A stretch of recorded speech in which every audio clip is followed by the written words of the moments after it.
Okay sir, నా పేరు Yadagiri, Nalgonda district Kattangur mandal మాణిక్యాలగూడ అనే విలేజ్ నుంచి రావడం జరిగింది. Wine shop business. कब से रहा है वाइन का बिजनेस आपका? कितने सालों से? ఎప్పటి నుంచి ఉండే ఈ బిజినెస్ 2005 టు ఇప్పటి వరకు ఉన్నది sir. 20 years wines. 2005 till now 2005 से लेकर 2025 तक 20 साल हाँ। 20 साल तक वाइन बिजनेस में आप थे। Wine business, finance, Poclains, DCMs, cool drink గోదాం, బేకరీ. ट्रांसलेट करिए। जो एर्थ मूवर्स का मेरा बिजनेस कारण है, हाँ। होता है वो बिजनेस है ना सर, और अच्छी बेकरी का नहीं बिजनेस और वाइन्स का बिजनेस, फाइनेंस जो अमाउंट देते हैं वो बिजनेस।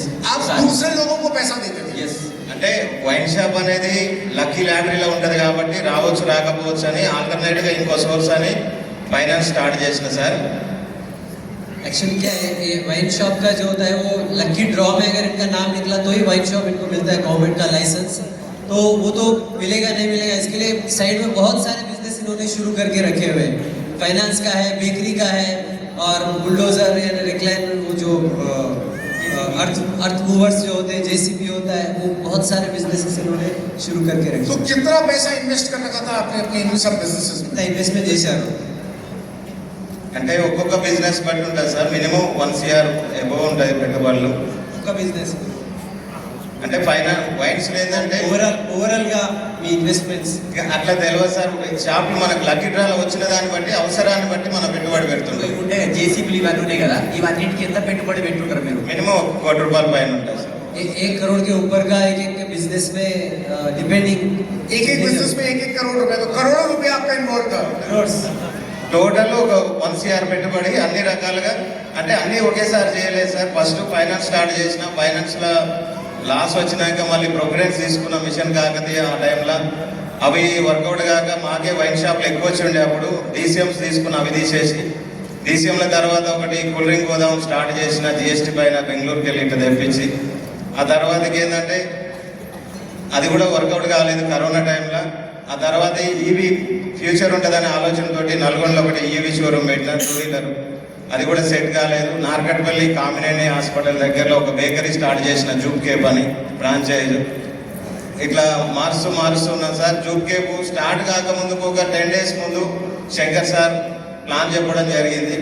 యాక్చువల్గా వాళ్ళది మా మండలం, మా స్కూల్ జూనియరు.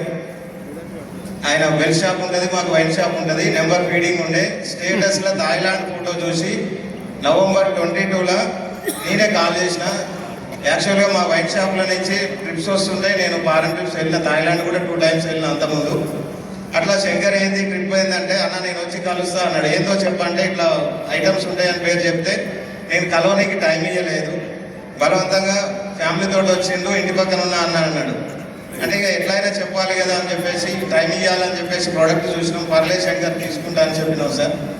అట్లా तो ये पहले फाइनेंस का बिजनेस शुरू किए थे, फिर उसमें थोड़ा लॉस हुआ, तो फिर उसके बाद आगे वो कूल ड्रिंक्स में गए, फिर उसमें कुछ वो हुआ तो फिर DCM खरीदा, फिर उसमें थोड़ा नीचे ऊपर हुआ, तो फिर वो जो बुलडोजर्स होते हैं, जो प्रोक्लाइनर्स होते हैं, उसमें गए, फिर लास्ट में बेकरी लगाया, EV स्कूटर्स जो 2 व्हीलर्स होते हैं वो फिर उसमें पैसा डाला।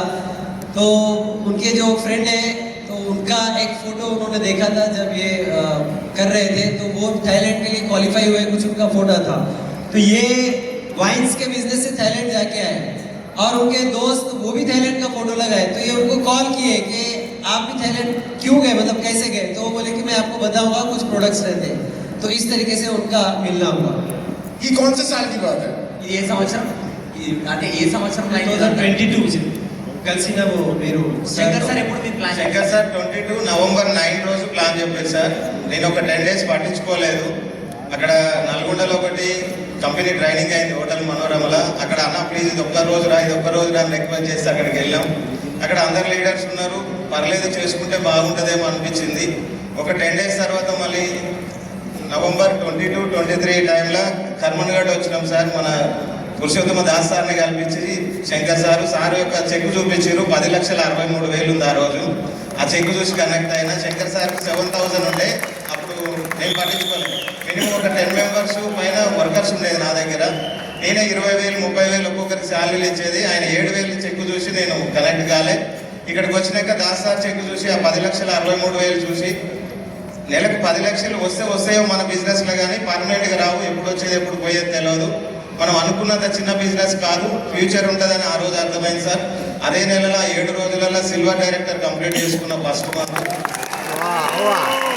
ये बता रहे हैं कि मैडम, उनके दोस्त दूसरा। को अप्रोच किए, वो नवंबर 2022 था और ये उनकी बात पे ज़्यादा ध्यान नहीं दिए. फिर एक मीटिंग वहाँ पर हुआ था प्रोग्राम, तो एक हफ्ते के बाद वो बुलाया ये भाई साहब तो ये फिर गए और उसके बाद इनको एक मेगा सीओ में बुलाया गया.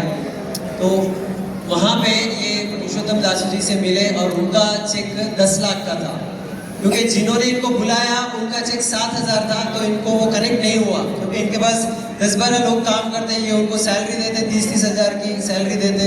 लेकिन जब इन्होंने पुरुषोत्तम दासू जी का 10 लाख का चेक देखा तो उनको लगा कि ये कुछ बड़ा काम है, तो वहाँ पे वो कनेक्ट हुए. ठीक है, बिजनेस है, कम ज़्यादा तो होगा, लेकिन बड़ा काम है, इस तरीके से वो डिसीजन.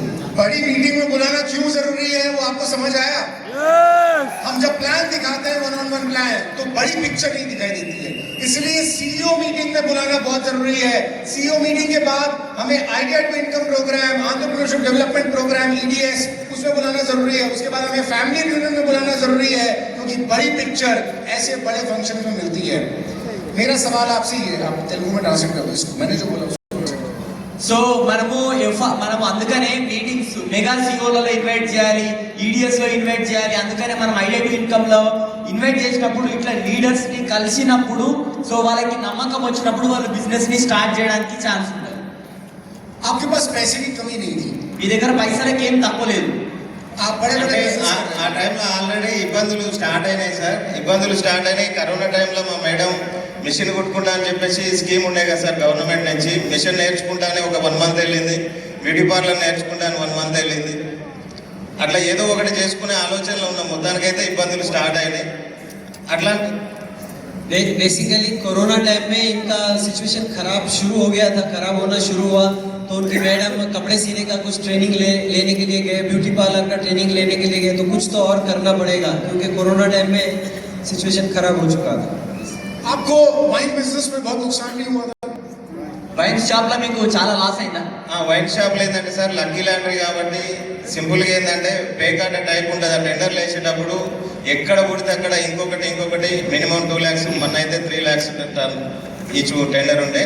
అట్లా మినిమం ఒక 10 members ఉండి ఒక్కొక్కరు ఒక 10, 12, 15 టెండర్లు వేసేది. సింగిల్ డే 20 lakhs, 25 lakhs పోయిన రోజులు కూడా ఉన్నాయి. वो क्या है कि टेंडर होता है और टेंडर की फीस ही होती है 2-3 लाख रुपए, तो 10-12 टेंडर ही डालते हैं, कहीं ना कहीं तो लग जाएगा.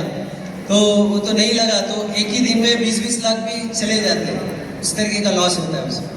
तो फिर आपको वेस्टेज बिजनेस क्यों अट्रैक्ट किया? इतना बड़ा बिजनेसमैन जिसने 4-5 अलग-अलग तरीके के बिजनेस किए हैं, फिर वेस्टेज बिजनेस में आपको इन्वेस्टमेंट तो नहीं लगती, पर आपको लोगों के पास जाना पड़ता है, लोगों को टच करना पड़ता है, प्लान दिखाना पड़ता है, प्रोडक्ट्स का डेमो करना पड़ता है, लोगों को बुलाना पड़ता है, फोन करना पड़ता है. आपको ऐसा नहीं लगा कि ये बिजनेस मैं कैसे कर पाऊंगा? మీరు చాలా పెద్ద పెద్ద బిజినెస్ లో మీకు పరిచయం ఉన్నాయి కదా, అన్ని పరిచయం ఉన్నాయి, కానీ మీకు బిజినెస్ ఈ బిజినెస్ చేయాలని ఇంట్రెస్ట్ ఎందుకు వచ్చింది? అరే అంటే ఎందుకంటే జనాలకు చెప్పాలి, మాట్లాడాలి, ఫోన్ చేయాలి, కలవాలి, ప్లాన్ చెప్పాలి, డెమో చెప్పాలి, ఇవన్నీ చిన్న చిన్న పనులు అనిపించలేదా మీకు? ఆ రోజు దాస్ సార్ కలిసినప్పుడు సార్ ఒకటే మాట అన్నారు, సార్ మీరు పని చేస్తే వస్తాయేమో పైసలు, ఈ రోజు నేను పని చేయకున్నా కూడా పైసలు వస్తాయని చెప్పారు. ఆ ఒక్క మాటకు నేను